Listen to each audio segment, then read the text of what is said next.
Chapter 14 Drop of Water. Pave the way. Make every drop of water count. No water, no life. Water is the most precious gift of nature. It is necessary for life. It covers about 75% of the surface of the earth. Therefore, the earth is also called the blue planet. Out of 75% fresh water is just about 2.7% of the total water. Only this fresh water is meant for human consumption. Hence, there is an urgent need to protect our drinking water sources from pollution and also to conserve water in our daily lives. Look at some simple steps to save water. Fix all leaky taps. Take shorter shower. Use a bucket for car wash. Water plants with water can. Turn off tap while brushing. Wash full loads of clothes. Let's begin. Every drop of water is essential for all living beings. We need water to grow food, generate electricity, control fire, and to drink, etc. Let's read some of the uses of water. Water in agriculture. In the olden times, farmers totally depend on rain as a source of water for their production. They used to draw water with the given means. Persian wheel. In a Persian wheel, a wheel attached with buckets is allowed to be submerged in the water. As the wheel is turned using a block, the buckets rotate, bringing water to the trough, which carry water to the field. Dankli. It is also called pekotaha or shaduf. It is hand-operated device used for lifting water. In a dankli, a pole is unevenly mounted as a seesaw, with one end having a bucket and the other having a counterweight, which helps to lift up the bucket up. The water is drawn by pushing down the bucket into the water, and filled bucket gets lifted up by the counterweight. This was invented in ancient times and is still used in India, Egypt, and some other countries to irrigate land. But today we have a large network of irrigation comprising rivers, canals, ponds, etc. Besides this, farmers use some other means to irrigate their fields, as the need of water is different for different crops.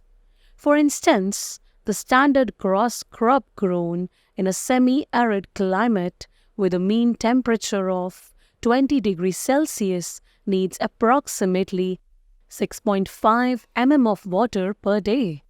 The same grass crop grown in a sub-humid climate with a mean temperature of 30 degrees Celsius needs 75 mm of water per day. In order to use groundwater for irrigation, water must be lifted to ground level for the fields to be watered.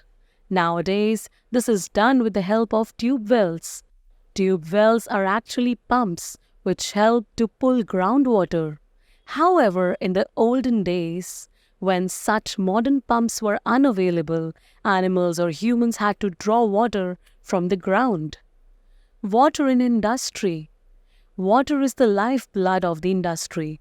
It is used as a raw material, coolant, a solvent, a transport agent, and as a source of energy. Worldwide, the industry accounts for 19% of total consumption.